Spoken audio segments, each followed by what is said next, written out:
Chapter 1. Habits are the things that differentiate us. A habit is formed when you perform a certain activity or do things in a particular way over and over again for a period of time. By definition, habits are neutral and we need them because they make life easier. Habits require little to no effort to execute once they've been cemented in our brains. And that can be a good or bad thing depending on the kind of habit formed. Habits are either empowering or disempowering. Running late to meetings, for example, is a habit, but obviously not an empowering one since it can get you fired. But the opposite of that, always going to meetings early, will serve you a great deal.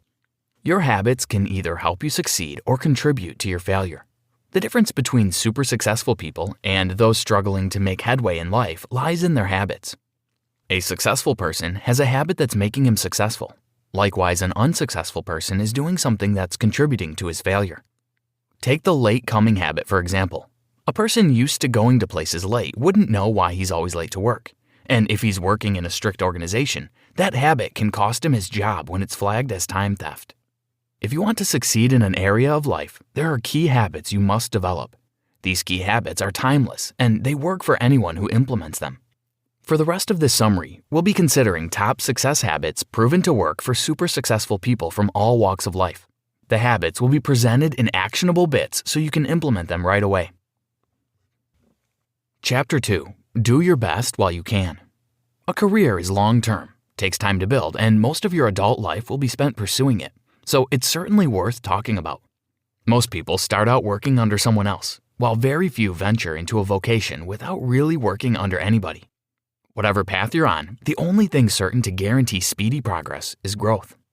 When you're intentional about growth, you'll gather knowledge and experience quickly, and these will propel you to great heights. For an employee, a growth mindset means taking the business as your own, doing your best, and exceeding expectations. People tend to consider these things as foolish. They believe it makes you a yes man for your boss. But what they fail to see is that imbibing a growth mindset isn't as much about what your employer or organization would gain from it as it is about you growing fast. Successful people, whether they're working for somebody else or working for themselves, do whatever they do to the best of their ability, as if the boss is watching them every minute of every day. Dean Graziosi. Try it and see. Rather than set goals to just meet expectations, decide to go the extra mile. For example, if you're a sales rep, don't just work with your current level of knowledge, experience, and exposure. Go out of your way to learn more about being an amazing sales rep. Yes, your organization would benefit from it, but you're also developing yourself, so much so that if you leave the organization, you'd still remain a valuable person. A sales rep who is intentional about growth would advance faster than one who just does what is expected of him. Whether you're an employee or business owner, decide today to make growth a priority. Pause this chapter now to draft out a career growth plan for yourself. Include career-enhancing activities you do daily, weekly, or monthly. This could be anything from following a career mentor online to attending niche seminars. Chapter 3. Vision brings meaning to your actions. Let's begin this chapter by asking a serious question. Why do you wake up every day? In other words, what is it that motivates you to get up in the morning? Unfortunately, for far too many people, their motivation is their bills. A lot of us get all set for work early in the morning and return late, all just for the bills. There's nothing else driving us. No higher purpose, no vision, nothing. And that's why it's easy to get distracted in the day. It also explains why our lives seem to end after the day's work is over, why we keep negative friends, why we indulge in destructive habits, and so on. Without a vision for your life, the likelihood of living a wasted life is very high. Success is all about meeting set targets, and that means if you have no target you're pursuing, then you can't succeed. It's just like getting into your car with no destination in mind. You'd waste gas without getting anywhere or accomplish anything. The man without a purpose is like a ship without a rudder. Waif, a nothing, a no man. Have a purpose in life, and having it, throw such strength of mind and muscle into your work as God has given you. Thomas Carlyle. Understand that your time and energy are very limited resources, hence the need to maximize them. Pause for a moment to think about your life and the things you'd like to accomplish. Find a nice piece of paper, write an area of your life, say relationship or money. Then below it, write down the things you want to see in that area. For example, if you write romantic relationships, under it, create a vision that appeals to you. Do you want a mutually satisfying relationship with your significant other? Do you want to go on vacations more often? Do you want to have kids? What kind of family would you like to raise? Write them all down as they come to you. Do the same exercise for every other area of life. It may take hours or days to complete, but don't stop until you're done. By the time you're done, you'll have been clear on what you want out of life. From now, you'll cease to live just for living's sake. For every moment of the day, you'd know the reason for doing what you do. You'd become less distracted, more focused, and less likely to make mistakes your future self would regret. Chapter 4. Understand the why behind your actions. Life is tough. No matter how smart, careful, or meticulous a person is, they are bound to make mistakes at some points. Things will sometimes not go their way, and circumstances can tempt them to give up. All these are the inevitables of life. What keeps a person going in the face of challenge is not smartness, not even mental toughness, but a strong why. When you have a strong emotional reason for doing what you do, it becomes difficult for you to let go. Consider a young lawyer seeking justice for her father's murder. She would go any length to find justice and would stop at nothing until the perpetrators are brought to book. She'd face challenges and legal battles along the way, tempting her to give up, and what would keep her going will be the strong emotional connection she has attached to getting justice for her father. Imagine if you have a strong why that keeps you pursuing your life goals no matter the hurdles you face. It's possible, and in this chapter you'll learn how. We'd use the 7 levels to deep exercise to accomplish this. Pick a piece of paper or use your mobile device to write down anything you want in life. Then, below it, write down why you want it.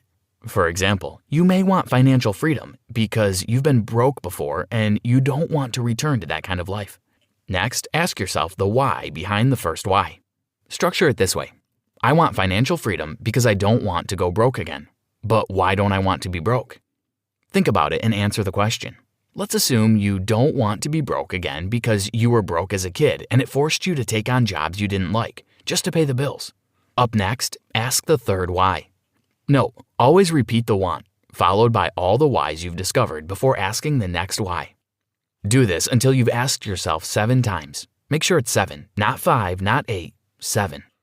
Successful people live by a different set of rules and success habits, and they don't conform or accept mediocrity. Dean Graziosi. The reason 7 is such a magical number is still a mystery, but what's certain is that the first reasons you give for any desire come right out of your head. As you approach and get to number 7, the reasons you begin to give will come right from your heart, and that's your true why. Chapter 5.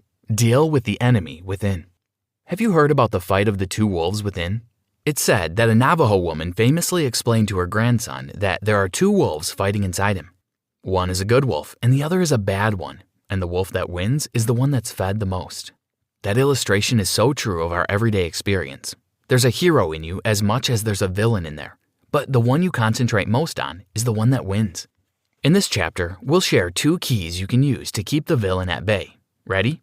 Don't let the news dictate your emotions. These days, we're bombarded left, right, and center by negative news. The media has found that spreading negativity is what brings in the biggest bucks, so they focus more on it.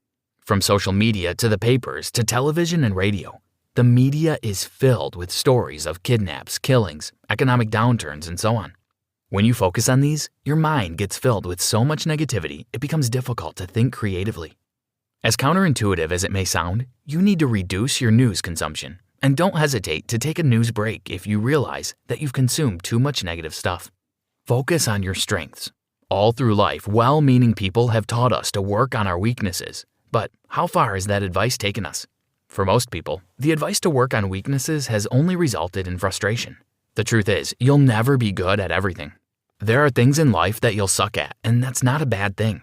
You may not be a good planner, but who cares? You can always hire someone to help out. You may be a coach, but writing and editing doesn't come easy for you. So what?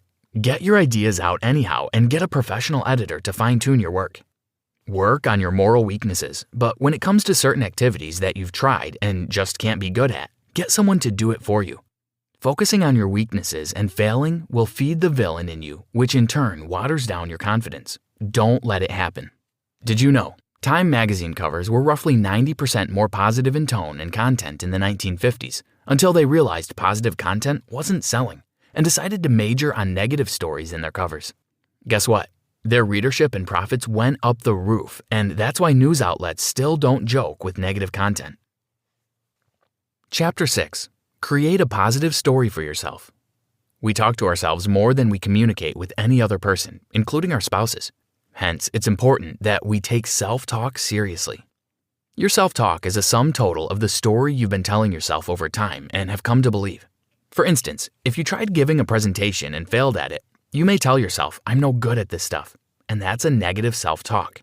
But what you just told yourself is a part of a bigger story you've come to believe about yourself.